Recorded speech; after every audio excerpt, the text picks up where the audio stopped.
This is the world famous Roy's Cafe in Amboy, California on the historic Route 66. This place has been used as a location in several movies, mostly horror movies, desert horror movies. You can see behind me, there's a volcano back there, the Amboy crater. It's a cinder cone volcano. It last erupted 10,000 years ago. Back in the early 1900s, a bunch of rowdy school kids crawled up there in the middle of the night and threw a bunch of tires in it and set them on fire. So when the sun came up, the Amboy crater was smoking and they thought it was going to go off. Scared the hell out of everybody. This hotel's got a bunch of cabins, concrete cabins. As you can see, the only thing open now is the store. $6 a gallon for gas. Souvenirs too. I bought a couple of coffee cups. There's all kinds of weird stuff out here in the desert along Route 66. One of the weird things is, and I never investigated it, but there's a stretch here a couple miles long on this berm. People wrote their names and their initials and little notes and stuff, and they arranged stones like in the shape of their names or their initials, or Betty loves Bob. It's all along this berm.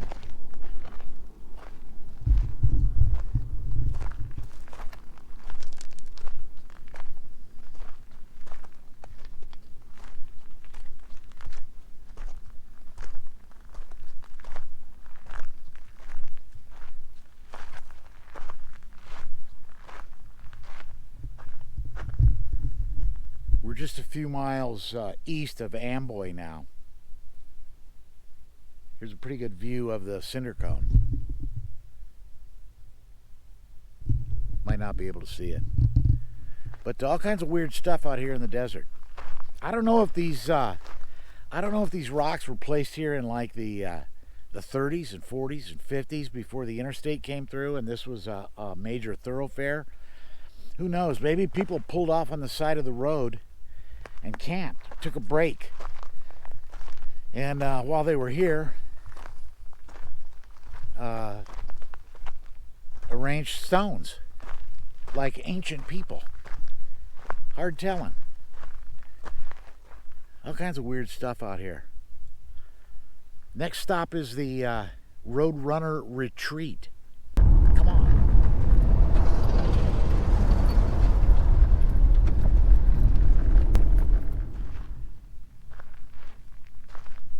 More weird stuff in the Mojave Desert. Back a few years ago, might have been 5 years ago, probably around 2017, 2018, there was a guy, he was a tinkerer and a self-taught engineer, aerospace engineer, self-taught. And he'd been experimenting with an air-powered rocket. I think it was air-powered. I don't have any internet right now, so I can't verify this story. But this is the spot where it happened, that's for sure. He was called the Rocket Man. And he built a rocket, homemade rocket, and drug it out here. He had gotten a lot of support. People around the world knew of him. He was called the Rocket Man. And he came out here and he launched his rocket. Going to be the first man in space in a homemade rocket. But he only made it a couple of 100 feet up in the air. He crashed out there and he was killed. Dead. In his homemade rocket. And this is the launch site. And this is one of the launch vehicles. It says Mad Mike Hughes right there, so I think that might be the guy's name.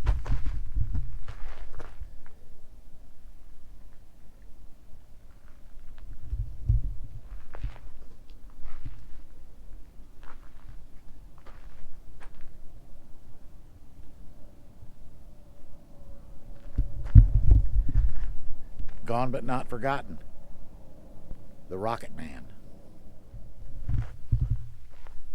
Here's another fun spot on Route 66, the Roadrunner Retreat. Maybe you can see it behind me. Another restaurant on Route 66 when this was the only way to get out here to Los Angeles from the Midwest. We're about 10 miles east of Roy's now. There's pictures on the internet of this place, what it looked like back in the day, like the 50s, 60s. Looked like a pretty happening place. You can imagine driving down Route 66 in the summertime without air conditioning. You were probably looking forward to stopping in at the Roadrunner Retreat. Getting a cold knee high. An orange pop. An orange pop at the Roadrunner Retreat. Here, look at this. More of this more of this weirdness on this berm. More stone arrangements on Route 66. Look at this. This goes on for miles.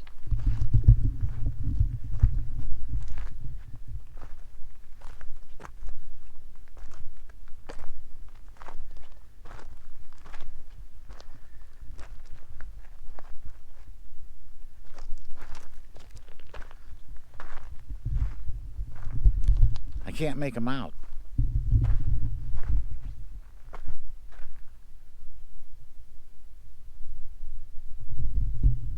Oh, look, there's Mick. Mick and Lizzie.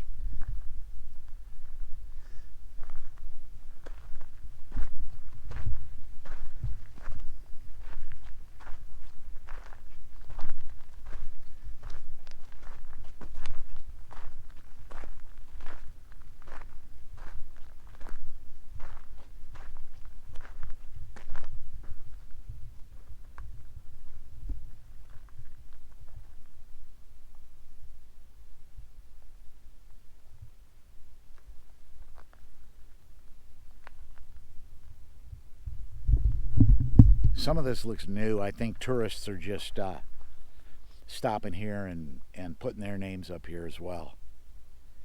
But it would be nice to find out that people have been doing it since the 1930s.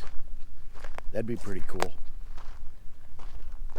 My mother and her cousin took off for a new life and left northern Indiana in 1957. To make a new life in Los Angeles, California. They likely came down this stretch of road right here.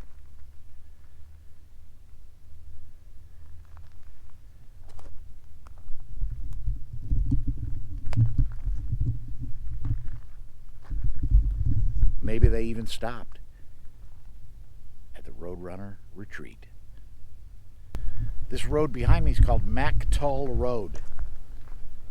We're a couple miles off of Route 66 now, to the north. And this is the road to the Trilobite Wilderness area. The Latham Shale, Precambrian layer of sediment that pushed up through the ground behind me in the Marble Mountains, something like 450 million years ago, when the only creatures that inhabited the earth were crustaceans, trilobites. But I've been coming out here off and on for 20 years. And up until a few years ago, this lovely homestead behind me had people living in it.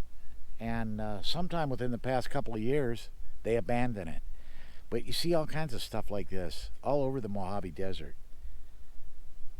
Land is cheap, and people come out here and throw a mobile home on it or a tar paper shack and call it home. Home sweet home. Home sweet home in the desert. And then abandon it.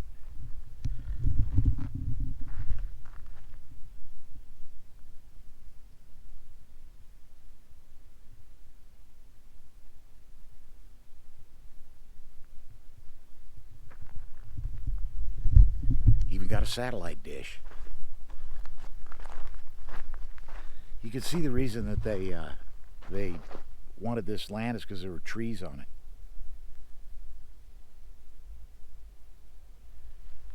It's desolate. Got to be hotter than hell in the summertime. Unbearable.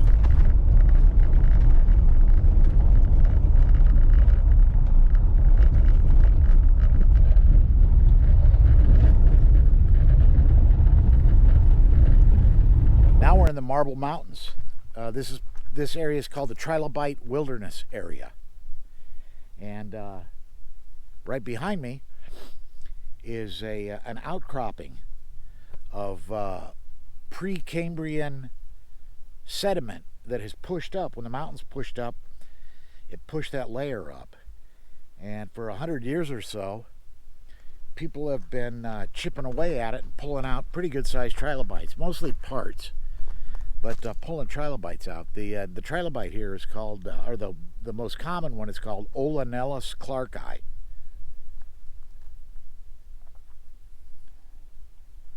Like I said, I've been camping off and on out here for 20 years. I'm not camping here this time. I'm camping at the Kelso Dunes, but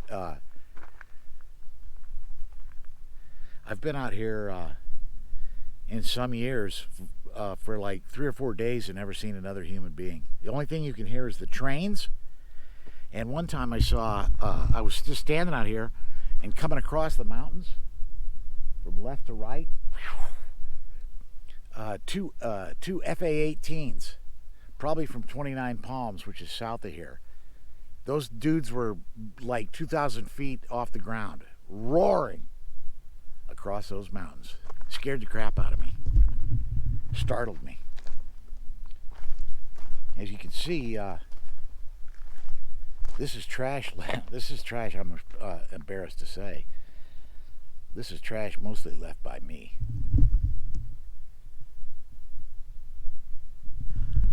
It was before Leave No Trace. I don't do that anymore.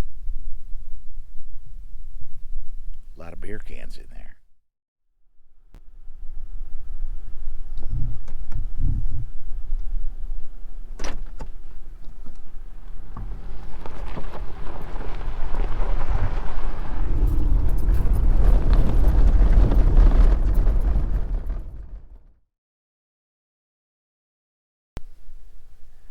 So I'm coming up north on Route 66, and I've had to drive through about 6 road closed barriers. But luckily people have driven around them and made a trail in the dirt. But it looks like the reason they closed them is because of all these old wooden bridges that are on Route 66. And look at this one, it's collapsing. That's why they've closed this whole section of Route 66. It looks like a huge flash flood came through here. And since they're wooden, it just beat the hell out of them.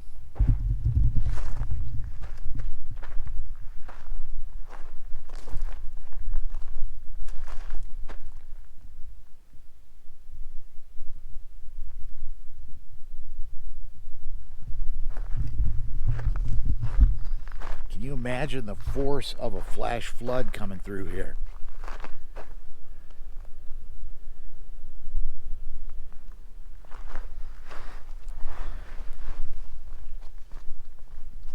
It's like 30 or 40 miles of the road being closed. But luckily, the locals have created a road around each one of these road closures, so we can sneak through. Look at this one. The whole road collapsed. Big flash flood. I wonder when that happened. I'm going to have to investigate it. It's been like this for a few years, though. Surprised they haven't fixed these yet.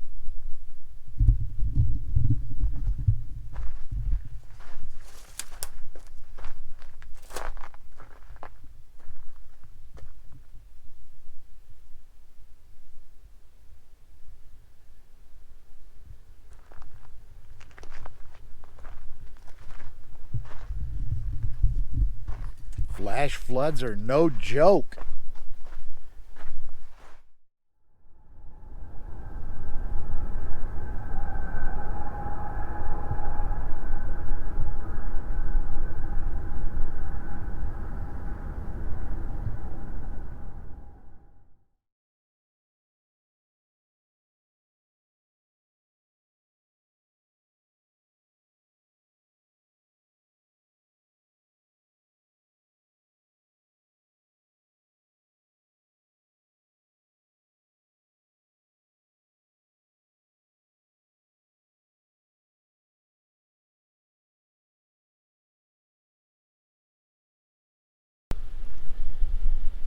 Essex Army Airfield.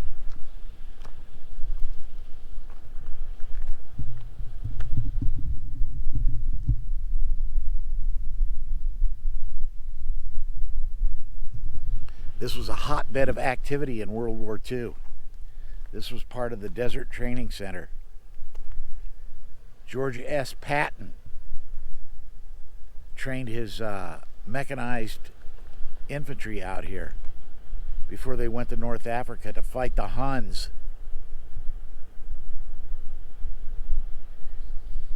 It was hell getting out here. Went through some deep sand. I hope I make it out. It was rough. Hate to call a tow truck out here, and I think this is private land too. At least some of it is. Some of it's public land, some of it's private land. Look at, you can see the runway down there.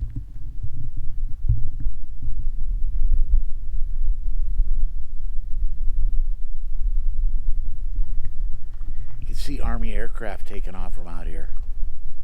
This was a big base. It stretched.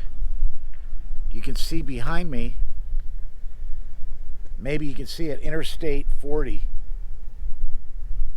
which of course wasn't here then. But the boundaries of this base, Camp Essex, and this Essex Airfield extended beyond that to the north, beyond Interstate 40.